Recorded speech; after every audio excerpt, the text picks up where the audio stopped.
Fasting is a practice observed by many, by many people across the world for a variety of reasons. Prominent among these is to observe religious obligations, as is currently the case with both Muslims and Christians. It can range from short-term to extended periods and includes methods like intermittent fasting.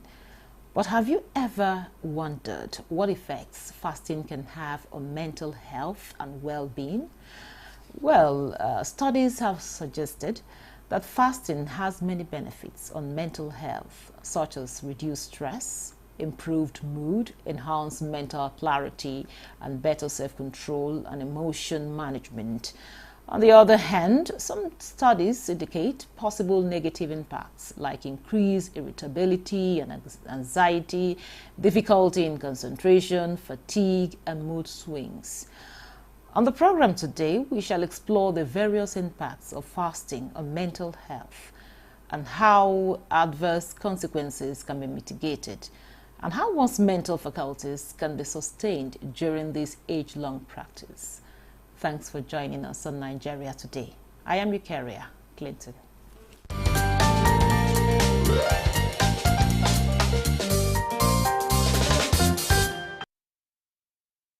Now, joining me in the studio for the conversation is Dr. Muftal Muhammad. He's a consultant psychiatrist at the University of Abuja Teaching Hospital. He's also founder Safe Brain Organization, a non-profit organization dedicated to supporting the mental health of children and young people. It's a pleasure to have you in Nigeria. Thank you very much for having me. Joining us via Zoom from Ibadan is Professor Jibril Abdulmalik. He is the founder of the Asido Foundation. He's also a consultant psychiatrist. It's good to have you in Nigeria today. Thank you so much. It's a pleasure to be with you. I'll start with you, Prof. Tell us what's the relationship between fasting and mental health. Right. Thank you very much. And I think you gave a very excellent overview by way of introduction to the topic, because it's like a double-edged sword. In one way, it has lots of benefits, but there are also a few setbacks or things that may also not be so palatable. But what's the consensus overall by most research findings is that when you fast consistently for a long period of time, whether it's intermittent fasting, whether it's a religious fasting, the key is consistency. If you fast consistently for a period of time, whether it's over a long time or at a stretch, there are some benefits, and these benefits are profound. I'll just start with a few simple ones. For instance, when you are fasting, you intentionally deprive yourself of food and drink depending on the kind of fast you are doing. So it strengthens your willpower, your self-discipline. You learn the skill of delayed, what we call in psychology, delayed gratification. So you see food in front of you, or you can easily go to your kitchen and get food, or you see water and you're thirsty, you can very easily take it and drink.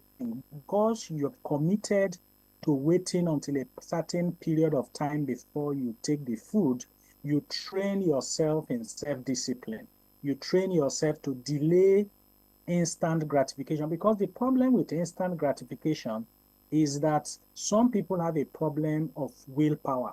They are very impulsive, or they see something, and part of their disorders that we call the disorders of impulsivity, like gambling and so on, where the major challenge is self-control and the ability to delay decision-making. So these are a few areas that when you fast consistently over a period of time, it helps you build. So it's like in therapy, we say you are building your emotional muscle. When you go to the gym, you are carrying weights and then your muscles get bigger. So in therapy, we say you are developing your emotional muscle, you are strengthening them. So the emotional muscles that you strengthen with regular fasting includes resilience, delayed gratification, strengthening your self-discipline. So these are just a few low-hanging fruits that are benefits of consistent fasting, whether it's intermittent fasting for weight loss or for whatever, or whether it's religiously inclined fasting, such as Ramadan and the Lent period. The key feature that you need for these benefits is consistency over a period of time. Thank you. But now to you, Doc, talk to us. When we talk about mental health, what are the key issues, we are looking at here? Yeah, so really, mental health generally, it's defined by the World Health Organization as a state of well-being in which everyone realizes their own potential, is able to cope with the normal stresses of life, work productively and fruitfully, and make a positive contribution to society. So this essentially what mental health is all about. So if you look at this definition, you will see that it encompasses all areas of our life, our ability to realize our potential, but also to be able to manage emotions, handle stress, and be able to make a contribution to society. Now talk to us about some different kind of fasting and what varying effects they can have on mental well-being. Yeah, so fasting, as Prof. Malik mentioned earlier, has benefits.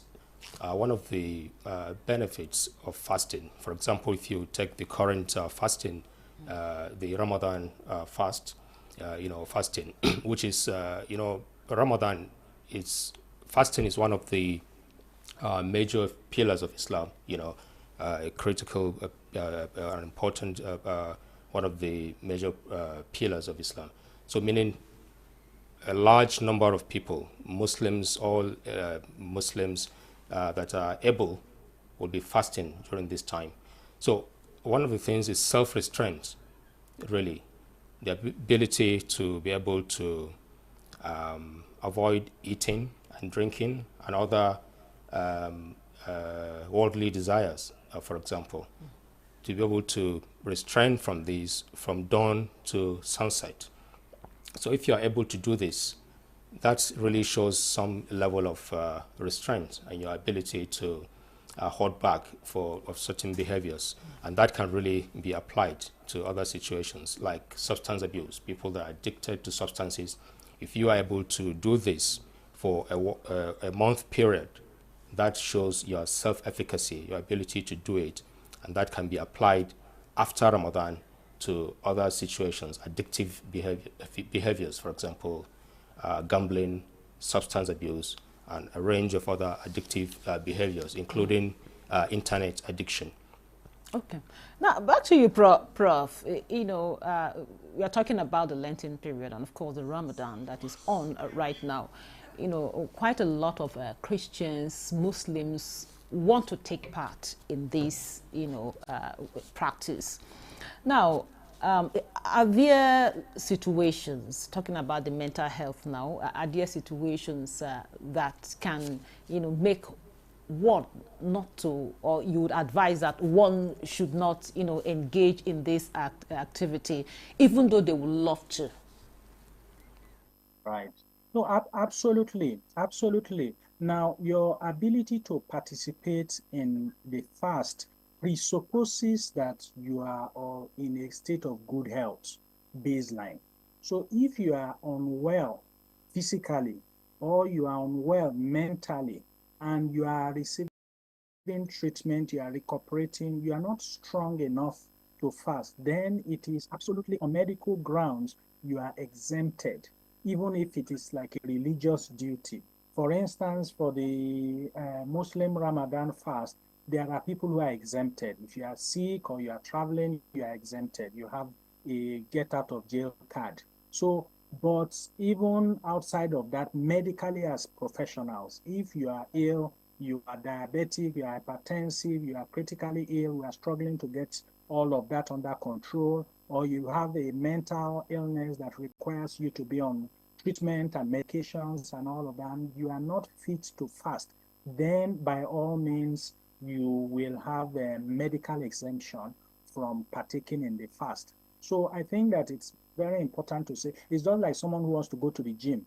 Ideally, if you go to the gym, your gym instructor should confirm that you don't have an underlying heart condition, so that you don't go to the treadmill and the first day you do 30 minutes, you just collapse and you have a heart attack or you are hypertensive and all of that. So ideally, you have to be sure that you are fit for whatever you want to do so that you don't end up being penny wise and pound foolish. You are trying to get some benefits, but you end up causing more damage because you are not fit ab initio. So if you are ill, let me just summarize it that way. If you are ill, medically, whether it's physical illness or mental illness, and that you are certifies that you are not fit to participate in fasting, then you should exempt yourself. And ultimately, all of us should know that God knows our intentions, so we are trying to please God. If it's a religious fast anyway, of course, if it's intermittent, then that is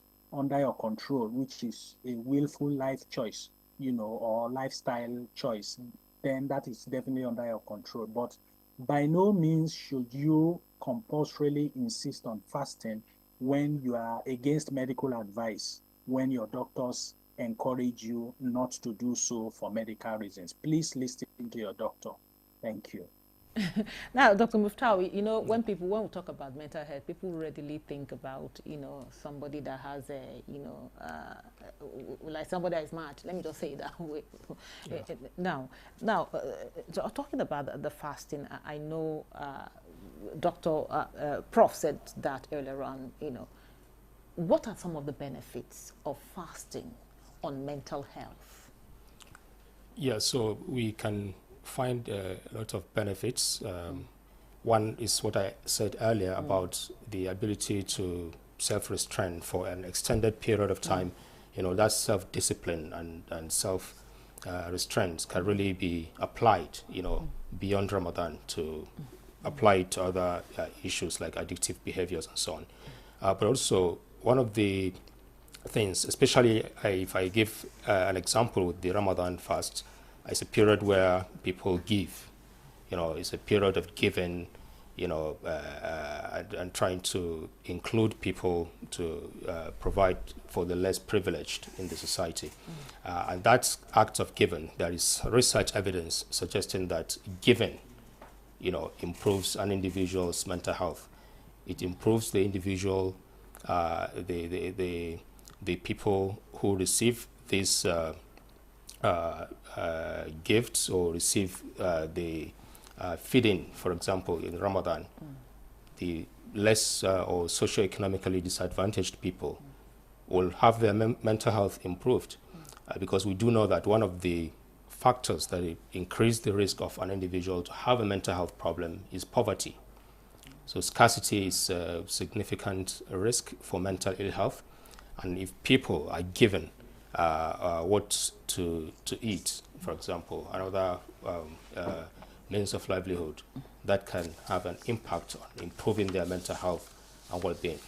But this beyond the giving, it's also the benefit is also extended to the individual who gives.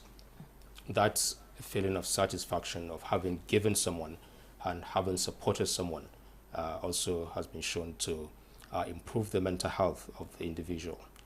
Yeah. Okay, now I wanted to ask Dr. Muftawi this, but I'll ask you, Prof. Now, we've talked about the benefits. What are some of the, will I say, the demerits of, fasting, the effects, the negative effect it can have on mental health? Okay, so let me say that by far the benefits outweigh the demerits, and there are many more benefits. We can keep talking about the benefits. Dr. Muftawi, my very good colleague in Abuja, there has mentioned compassion, empathy, giving, improved charity. That's because when you go through hardship yourself, then you can relate more with people who are going through hardship. It improves sleep, and your sleep patterns improve because your energy levels are low, your metabolism is reduced, your mood, stress, anxiety, all of those are improved. Even your brain functions, the nerves of the brain and your cognitive functions, they improve when you fast because of certain chemicals and all of that. I don't want to go into. So the benefits are a long litany of benefits that are beneficial. Now, when we talk about the demerits, we tend to see the demerits with short-term fasting. Things like irritability, increased irritability. You are hungry, you are thirsty, you are cranky and irritable, and then you tend to lash out, because you are uncomfortable. So irritability and low threshold for anger is one of the demerits that some people can experience. Then lethargy, being weak, lethargic, lacking motivation, not having the strength to do usual things and be as productive as they would want to be. That can also be a demerit, And so for many people, when they're fast, they are so weak that their productivity levels, they can't really study, they can't be as productive, they don't have, their energy levels are low. So these are some of the demerits. But that's why I said that most of the studies talking about demerits are studies that have been done with short-term fasting, say 2 days, 3 days, or one-off fasting, and so on. Because when you do fasting for a consistently long period, whether it's intermittent fasting or a 1 month long fasting, after a few days, your body habituates and, adjusts to the system. And then the benefits then accrues more than the demerits. But those are some of the demerits. Some people also have a change in sleep patterns because they are involved more in religious activities at night, and so they are not sleeping as much. And then during the day, they are more irritable and drowsy. So change in sleep pattern may also be one of the demerits. So these are some of the demerits associated. But overall, if you look at everything together, the demerits tend to be more striking when it is short-term fasting. The merits are much more and become more prominent when it is consistent fasting for a longer period of time. Thank you. Okay, I will still just hold it there, Prof. Now, since you've talked about, talked so much about the merits of fasting, can fasting help to, take care of depression and other, mental health conditions? Well, yes, consistent fasting has been reported to reduce stress levels, reduce anxiety levels, and improve depressive symptoms. So consistent fasting for a long time, it has those effects on the mood. Reduce stress, reduce anxiety levels, and improve mood and depressive symptoms. So these are clear benefits that have been established by lots of research in different settings, especially for consistent fasting over a period of time. Consistent fasting meaning 15 days or more, as well as those who do intermittent fasting all year round. So as long as it's consistent, it has all of these impacts on stress, anxiety, and depressive symptoms.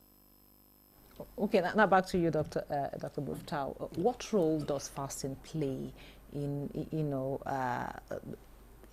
taking care of, mental resilience or, or mindfulness? Yeah, so fasting really, when we look at part of the benefits, is that ability to engage in activity and focus on it, and being consistent. So we do know that some people may not really be able to withstand the fasting, as Prof mentioned earlier. It's important to ensure that there is a synergy or an understanding, because one of the difficulties some patients experience is they may not know exactly when not to fast. Okay, they may not know when not to fast, for example. So they need some guidance from the healthcare professionals. And some healthcare professionals, unfortunately, too, may not be able to understand the patient's concerns about their potential tendency not to be able to fast. So I think there is a need to understand, to have a kind of an understanding between the healthcare professionals and and religious leaders and the patients to have a kind of an understanding of a particular plan for the patient, a personalized plan to ensure that really improves the mental health and well-being of the patient, and not putting them at risk of distress, of not being able to fast. So I think when we address those kind of issues, fasting becomes really something that's enjoyable to the individual, and that can improve the well-being, reduce stress level, potentially reduce depression, and increase the overall resilience, or the ability to cope with stress, as one of the critical components of mental health, of the definition of mental health I mentioned earlier. Be able to cope with stress and then become resilient, even after Ramadan or after the fasting period. Now, Prof, before we go, what advice would you give to the individuals to ensure safe and effective fasting experience for mental well-being? Right. Thank you very much. So I will say that I'll just continue from where Dr. Muftau stopped in terms of, and your last question too, which is that if you are fasting and you want to benefit maximally from it, you have to practice mindfulness. You have to concentrate on how you are feeling. You have to reflect on it. You have to look at it that, okay, now I can eat, but I choose not to until XYZ number of hours. So that means I can discipline myself to deny myself of pleasurable activities that may be harmful to me. For instance, someone who has a gambling problem, or who has an addiction problem, or who has internet addiction, or has a drug abuse problem, but is able to control that urge during that period of time. So it should positively reinforce their sense of, oh, I can do this, right? If I can do this consistently for this period of time, I can do it for longer, and I can actually break this habit. So if you are conscious and you are aware and you practice the lessons of it, for instance, to improve your self-esteem, improve your resilience, your self-discipline, your self-control, you are more likely to enjoy the benefits more if you are mindful and you are aware. And then you concentrate on also deriving benefit from sleep, deriving benefit from reducing your stress levels and accepting, staying calm and all of that. So these are ways, but if you don't concentrate on it, some people are fasting and they just say, oh, because I'm fasting, let me just let me just sleep throughout the whole day so I will not feel hungry, so that I will not be aware, or let me just watch movies and so on. So people who just while away that time and are not mindful and being aware of what they are going through, they are less likely to really get the benefit from it. So you have to pay attention, be focused, and then you can enjoy the mental health benefits maximally. Thank you. Professor Jibril Abdul-Malik is the founder of CIDO Foundation and also a psychiatrist, a consultant psychiatrist. Thank you so much for sharing your insight with us. Thank you for having me. Thank you. And thank you, Dr. Muftau Muhammad, also a consultant psychiatrist. Thank you so much for coming on the program and sharing your thoughts with us. Thank you. And thank you for being part of the program. I'm Ikaria Clinton. Goodbye.